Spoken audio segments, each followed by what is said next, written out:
We back, baby. Hi, everybody. It's Miss Tiffany, and this will be our final video of our virtual career center for the 2021 school year. So, we're going to talk to our current sophomores and current juniors about ways to start that application process and to weigh the considerations involved. So, I'm going to share a presentation. And I'm just going to give you some fun tips that I think will be really useful for your application practice.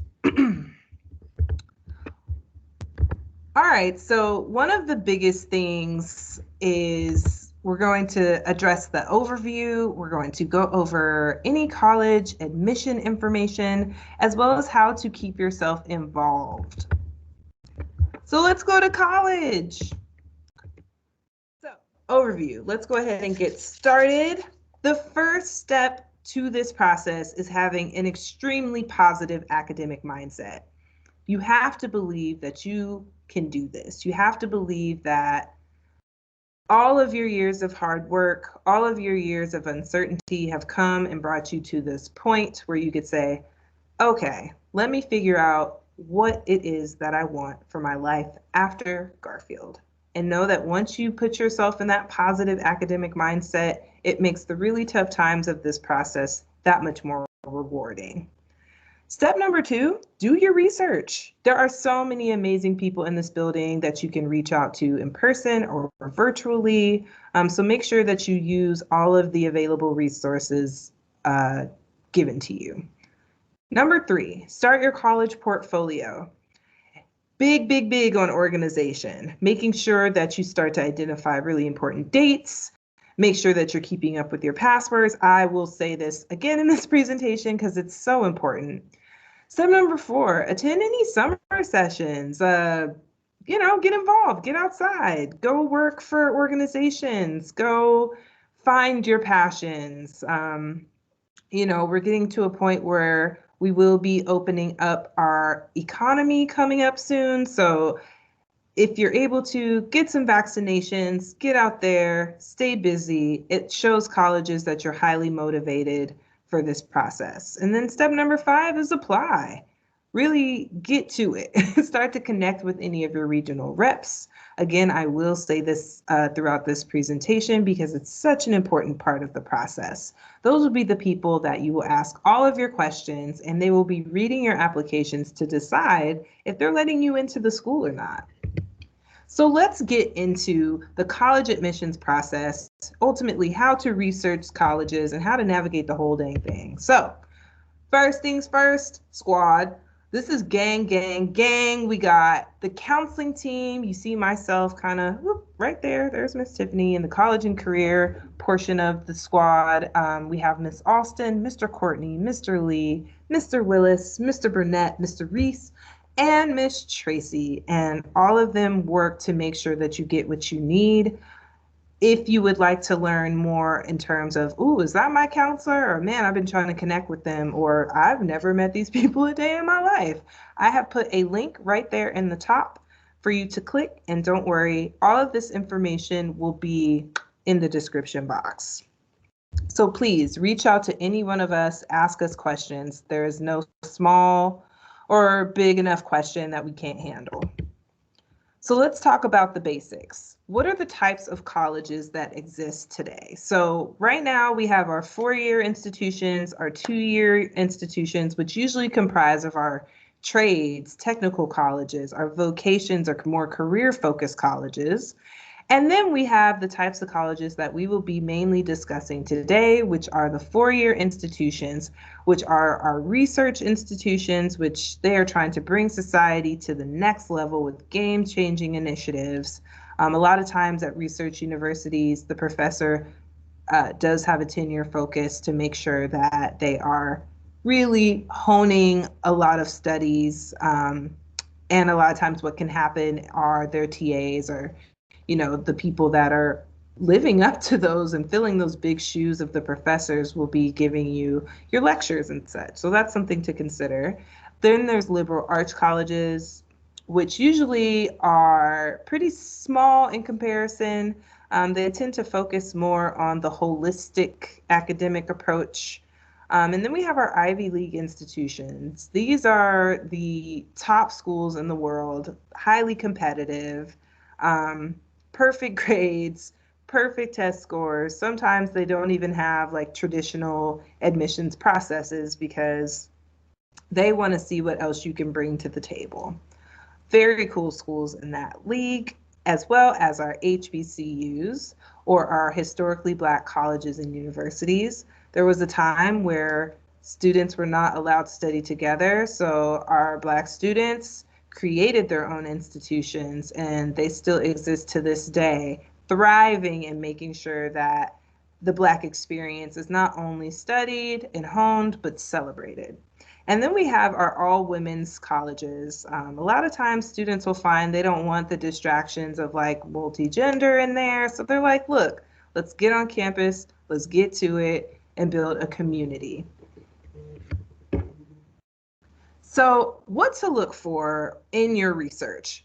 Big thing, making sure that that the school that you're interested in has your major. And major is just your field of study. So, if you're interested in becoming a teacher, make sure they have a great education program. If you're interested in becoming a biologist, make sure that they have a biology major.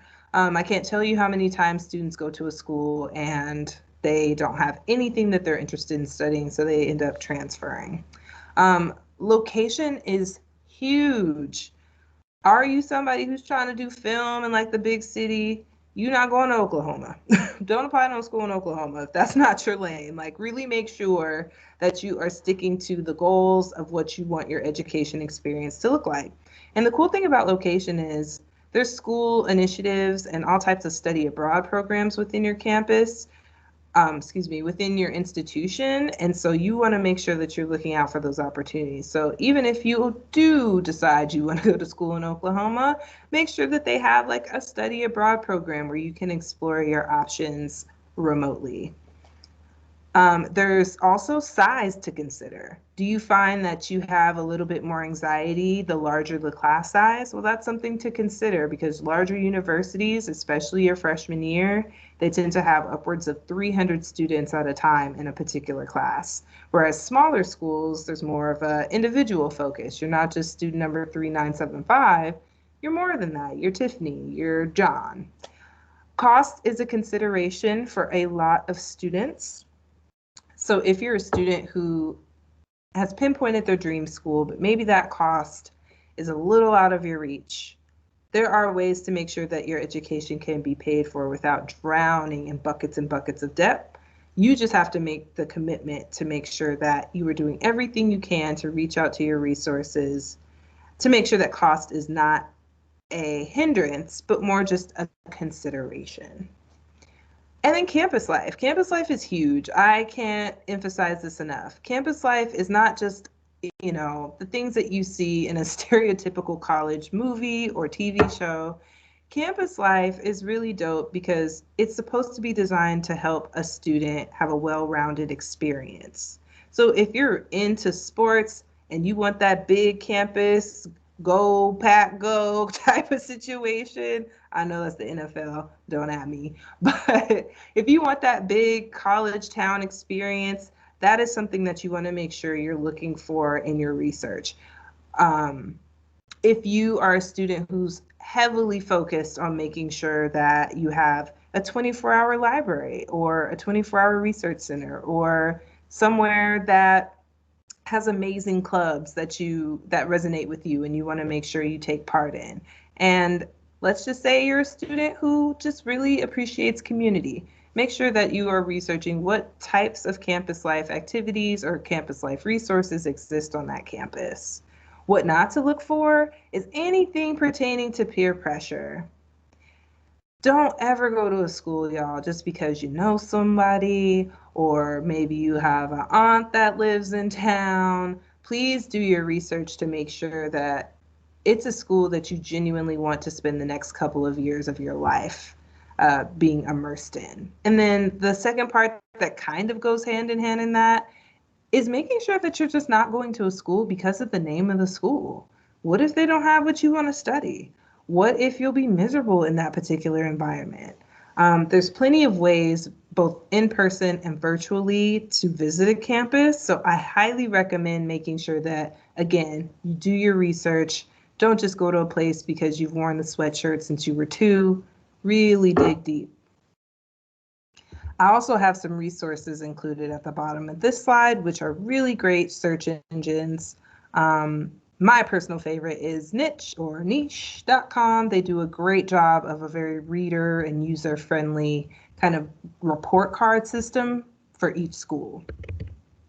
So some admission terms that you may come across in your research: early action, early decision, rolling admission, defer admission, test optional, and test blind. So early action and early decision are pretty cool because they give opportunities to students to kind of get the process out of the way. Sometimes students just want to apply and then they want to get back to senior year because you are still in high school, and high school is great.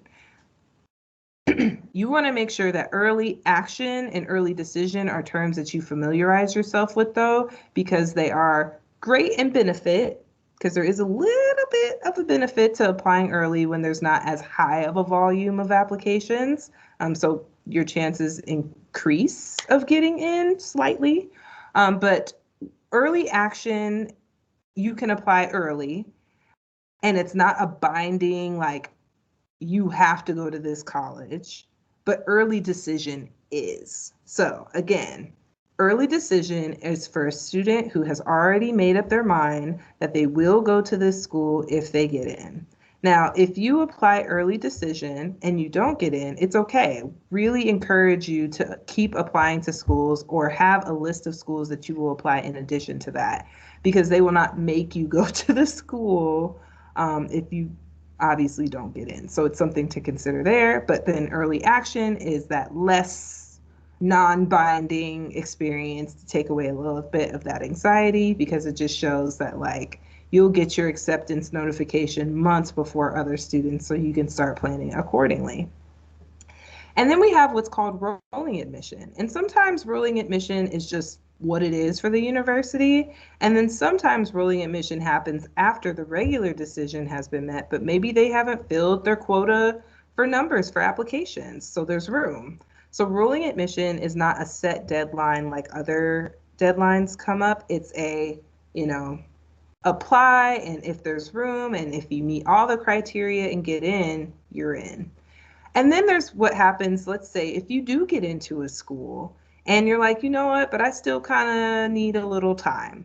Well, you can defer your admission. A lot of times you can defer your admission up to a year, which means, let's say you're currently a senior, you get your decision, you get into the school, you don't have to go that following fall. You can actually defer for a semester or a year. So something to think about. And every school's different, so you want to make sure that, again, you're doing your research and identifying those important dates. And then finally, we have test optional and test blind. And test optional and test blind is cool because you all have not really had the experience of doing the different tests. Some of you have never even taken the PSAT. And so it's important to know that these colleges have taken that into consideration. So it's like please don't, stress yourself out too much and making it seem like you can't get into the college because you don't have all the criteria. Well, that is why test optional is great, because you have the option to submit your test scores if you have them, but it's not a requirement of the application. And then test blind is like, look, girl, keep it. I don't need it. I don't want it. I don't want to see it. We got enough paper. Make sure that you keep it moving. So test blind is really great for students who have not had that opportunity. And that will be a lot of schools coming up here in the next couple of cycles. Some other considerations I don't really have on the list, but because we're a school with a heavy AP population, a lot of times students are like, well, how does AP weigh, in terms of me going to the school or not? Advanced placement results, if you have taken the exam, is not any type of consideration for you getting into the college. And I like to say that very wholeheartedly, because we have a lot of students who are under immense pressure to perform. And that makes a lot of sense, because it is competitive to get into these schools a lot of times. But let's say you take an AP class and you don't take the exam. An admission rep is not going to look at that and say, I don't like that. I don't know about that. You're supposed to take the exam if you take the course. That's a myth. Admission reps look at the body of work that is submitted to them because that is a separate even process than what they even use. So then the other part about that is, let's say you are a student who took the AP course, you scored a 3 or higher, and you do qualify to get college credit. Just note that every single school does not accept AP college credit. A lot of schools accept AP college credit, but not every school does. So you want to make sure to do your research on the front end to make sure that you're not expecting to get that credit when they don't accept that. And again, AP is not a part of the admission process. It's a perk of going and getting into the school and getting that extra credit. So just something I wanted to put out there for all my young ones. Some financial aid terms that may come up in the admission process are WUI, which is an acronym for the Western Undergraduate Exchange Program, which just means if you are a Washington State student, but you go to school out of state, if a school is participating in a WUI program, that school does not charge you full out-of-state tuition. So for example, if you are a Washington resident but wanted to go to school in, say, Hawaii, and that school in Hawaii is part of the WUI program, instead of paying like $225 or however much to go to the school for the year, when in-state students are paying like $100, you would pay somewhere around $150. So you get a massively discounted rate by participating in the WUI. So a link is there to show you what schools participate in the WUI program and what the criteria it is you have to meet in order to get a WUI, as they call it, financial aid package. Then there's what's called need blind. So a lot of times colleges and universities will have that term somewhere in their financial aid area. When you see need blind, it just means that in order for a college to accept all your materials, they're not looking at your ability to pay as any type of factor for them to make their decision whether you get in or not. So you could be Bill Gates' son or daughter, and that's not a factor. You could be a Pell eligible student, and that's not a factor. A lot of times schools do this because students that are, say, coming from Pell eligible or lower income situations, they feel a little intimidated to apply because they're like, well, that school's not going to accept me. I cost them too much money. Need blind is not that. So it's making sure that you understand that that's not a thing. And then cost of attendance, because a lot of times students think cost of attendance going to college is the tuition and the books and the food. Well, that's an aspect of it, but cost of attendance is the full spectrum of how much it'll cost you to go to that school for the year. So that just means it's your room and board. So where are you going to live, your meal plan, your transportation, of course, your tuition and your fees, your books, any type of lab fees that exist, any type of, extracurricular fun that you want to have, because you're not just, and hopefully, you're not just going to go from your dorm to your class and back to your dorm. Hopefully, you're going to live a very robust life, which is the point. The other side of this is just making sure, in terms of your academic and financial aid, I guess, realm, I am an advocate. Full disclaimer, this is just Miss Tiffany's opinion. I believe that every student should have at least 1 year experience living on campus. It helps you build community. It helps you build character. It helps you identify the different resources that you may not have if you were, focused on your commute going back and forth for your residence off campus. There's just so many benefits. I can't speak on it enough. So if you have the ability to, and you've applied to different scholarships to make it a reality, please try to stay on campus at least 1 year. So let's talk about an application portfolio. Official transcript, personal statement, test scores, letters of rec, and an activities list. This is just a sample of what a student should have for each school ready to go by the time they are applying. So an official transcript you can get from the counseling office. Ms. Tracy is a great resource for that. A personal statement is ultimately your college essay. It speaks to, who you are from your perspective, and it shows just how well you write and how concisely you can make sure that you are making your points. Test scores are not a requirement at a lot of schools right now, but that is something that students do like to keep in their portfolio. And I say portfolio, but really it just means these are the materials that you're going to need for each school. So test scores are part of that, but not necessarily a requirement. Letters of recommendation are great. Not every school accepts them, but it's good for your scholarships. It's good for any type of honors colleges. It's good for any type of, extracurricular programs that may be academic related. And then again, we have our activities list. An activities list, you have to think of it as just like a high school resume. So ultimately, what have you done in the culmination of your 4 years outside of the classroom, but maybe inside of the building? Have you started any clubs? Do you play any sports? Are you part of any leadership activities? All of this really matters.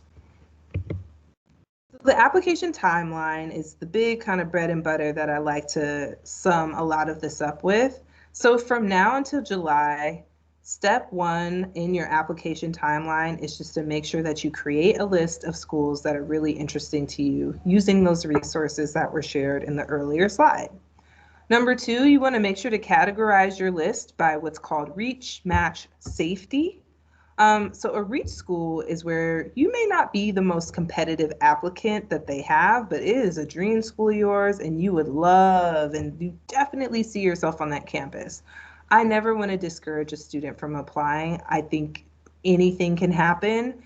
You just got to make sure that you are being very persistent and understanding where your application may fit. And then we have what's called a match school. So that means like, oh yeah, you got a like 60-40 shot of getting into that school. Your application's pretty competitive based on their stats. And then you have your safety school, which is like, yeah, I'm getting up in there. There's no reason why I shouldn't. And then step number 3 for the first May through July is organize your list by deadline. You want to make sure you put the earliest deadline first and trickle your way down. By the time you get to the latest deadline, you should be well within the swing of things. I don't really like to give a typical you should apply to X amount of schools. I think that is up to the student and the student's goals. But I do think you should always try to prioritize the school that you've done the most research on, that is the best fit for you. And the biggest thing is, don't wait till the deadline to apply. If you can get it out the way, get it out the way.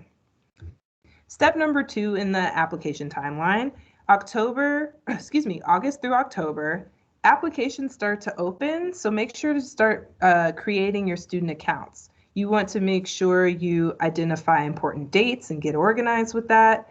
And a pro tip, document your username and password. Write it down. I cannot express this enough. You will be making so many accounts. You need to make sure that you have your password and username in a secure place. I can't tell you how many times students have been locked out of extremely important accounts, causing unnecessary stress because they did not remember their login credentials. Please have that together. Cool. November through December. It's financial aid time, y'all. You got to treat those financial aid applications like a part-time job. It is a lot of work. You will be writing a lot of college essay type of samples for scholarships, but I guarantee you it is the biggest payoff for the amount of work that is put into it. Ultimately, if you spend an hour on an application and yay, congratulations, you get it. That's $10,000 that you made in 1 hour. Not bad, right? Step number 4 in the process is January through February. Make sure to connect with your regional reps. So these are the people that are reading your applications. We talked about this a little earlier in the presentation, but please ask questions, so many questions. Even if you think they're dumb, even if you think they're irrelevant, ask. And then March through May, the decisions start to roll in around March and you get to weigh your options. And May is usually that drop dead deadline to solidify which school that you are going to. And so that March time frame is a really good time to connect with anyone from the counseling team so they can help you in your, weighing of the options. So let's round this whole thing out with summer programs. Please do something going into the summer. We have really amazing opportunities from so many different schools, so many different opportunities, whether they're hybrid, in person, or virtual. Fly-in programs are a great way to see, your particular school that you're interested in. Fly-in programs usually mean that the school will pay an all expenses paid experience for you to come to their school. And that's a way how they recruit across country. And so a lot of times, even if you're you have a demonstrated financial need, they will make sure that they cover that cost. Or if you don't have a demonstrated financial need, but you're really a great prospect for that school, they will foot the bill for that. I highly recommend getting some sort of work. Working for small businesses is amazing. They're always looking for very talented young people. Volunteer, get big in the community. Colleges love to see how involved you are and that you're just not, at the crib all day, not really doing too much. Now that does not apply to people and students that caretake at their house. I really want to say big ups to y'all because you're pulling double duty.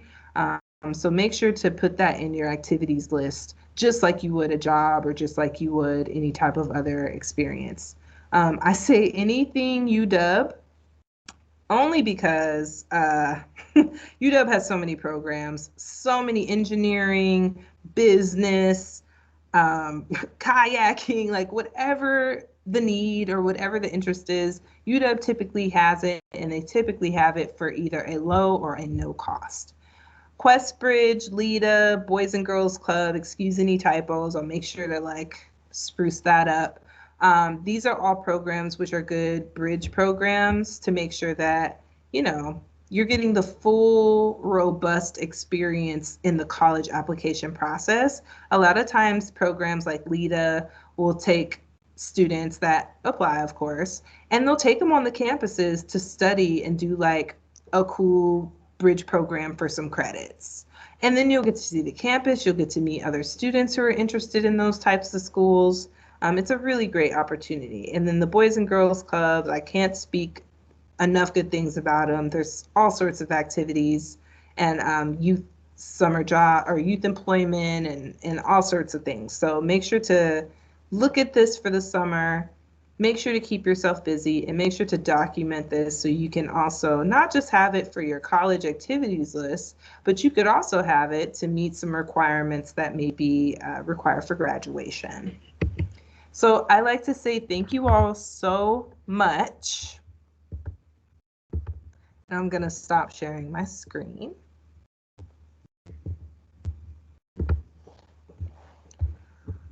I've said a lot, but I thought this was a video that I think, students would really benefit from. So if you have any questions, I will make sure that you get all of the information also below in the description box, but I'm going to actually leave the comments open. So please be respectful of that, but please post any of your questions that you have and we'll kind of use it like a mailbag.